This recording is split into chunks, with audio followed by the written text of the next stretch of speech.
넷플릭스 오리지널 영화를 다루는 시간, 신스로에서 오늘 만나보실 영화는 수잔 비에르 감독의 버드박스입니다.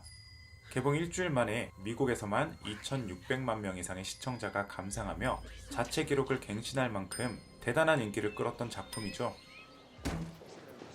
이야기는 아주 간단합니다. 어느 날 갑자기 무언가를 보게 된 인간들은 스스로 목숨을 끊게 되는 아주 기이한 현상이 발생하는데요.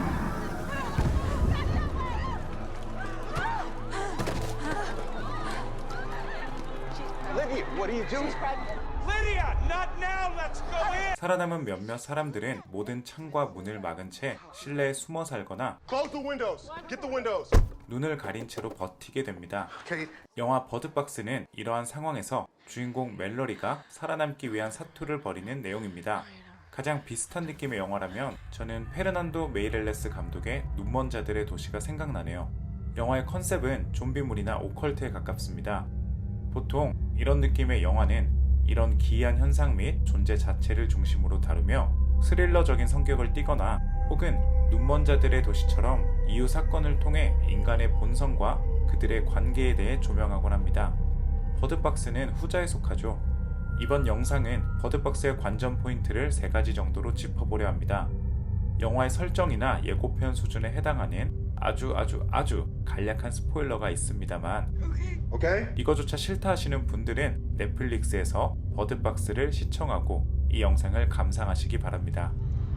자, 첫 번째로 주목해볼 관전 포인트는 영화의 설정입니다. 악령으로 묘사되는 어떤 존재는 이를 보는 것만으로 인간을 미치게 만들어 스스로 목숨을 끊게 하는데요. 한 가지 예외가 있다면 이미 미쳐버린, 즉 정신병자는 이 존재를 보고도 아무렇지 않죠. No. 다만 일반적인 사람들에게 이보다 아름다운 것은 없다며 좀비처럼 달려들어 강제로 악령의 존재를 보게 하고 그들을 죽음으로 이끌게 됩니다. 일반적인 사람들은 이들을 보고 미쳤다 하죠. 하지만 일반적이다 표현하는 것은 어디까지나 다수의 생각일 뿐입니다. 심지어 살아남아 있는 그들은 악령의 존재를 보지도 않고서 판단을 내리죠. 오히려 햇빛조차 제대로 보지 못하는 일반적인 생존자들이 더 좀비스러워 보이기도 합니다. 영화 버드박스는 인간관계나 진정한 부모의 상을 주제로 한다기보단 이러한 진리에 대해 질문을 던지는 것 같습니다. 영화의 설정은 인물들이 경험을 통해 스스로 확립해 나가는데요. 때문에 인물들이나 영화를 보는 관객 역시 정확한 설정을 알고 있다 확신하기 어렵죠. 그들은 자신들이 보고 경험한 몇 가지만으로 이 기이한 현상을 정의하려 합니다. 처음에는 눈으로만 직접 보지 않으면 된다 믿었고 그 다음엔 모니터를 통해서도 안 되며 나중에는 정신병자처럼 예외도 있다는 것을 깨닫게 됩니다. Take your blindfold off. 이러한 맥락은 영화의 중요한 요소로 작용하는 새와도 이어집니다. 새는 악령이 근처에 오게 되면 요란하게 울어댑니다. 그게 선인지 악인지는 모르지만요. 주인공 멜러리는 살아남기 위해 눈을 가린 채 생존자들이 모여 사는 강하류의 피난처로 향하는데요. 멜러리는 험난한 여정 속에서도 악령을 분별하기 위해 새를 박스에 넣어 동행합니다. Did you guys hear those birds? 그리고 아마 그들이 도착할 거라 믿는 이상향적인 피난처에도 새들이 있겠죠. 그곳이 천국일지 아니면 단지 새장 속일지 우리는 알 수 없습니다. 보지 말아야 할 것과 볼 수 있는 것, 이것은 과연 누가 정하는 걸까요? 두 번째 관전 포인트는 악령의 존재입니다. 앞선 오프닝에서도 설명을 드렸지만 영화 버드박스는 기이한 현상 자체가 중심이 되어 이것의 정체를 밝혀내는 게 목적이 아닙니다. 때문에 영화를 다 보고 나도 악령의 존재가 개운하지는 않죠. 이런 것이 반드시 나쁜 것만은 아닙니다. 이를테면 최근 개봉한 국내 영화 곤지암은 후반까지 미스테리로 잘 이끌어 나가다 마지막에 악령의 존재를 실제 관객의 눈에 보여줌으로써 영화의 완성도를 몇 단계나 떨어뜨리는 결과를 낳죠. 개인적인 견해지만 곤지암의 경우 악령의 존재를 명확하게 보여주지 않고 마무리를 덜 지었으면 어땠을까 싶습니다. 하지만 버드박스는 조금 다릅니다. 영화를 보신 분들은 아시겠지만 악령의 존재는 꽤나 구체적인 것처럼 극이 진행되고 후반부로 갈수록 그 실체가 밝혀질 것 같아 보입니다.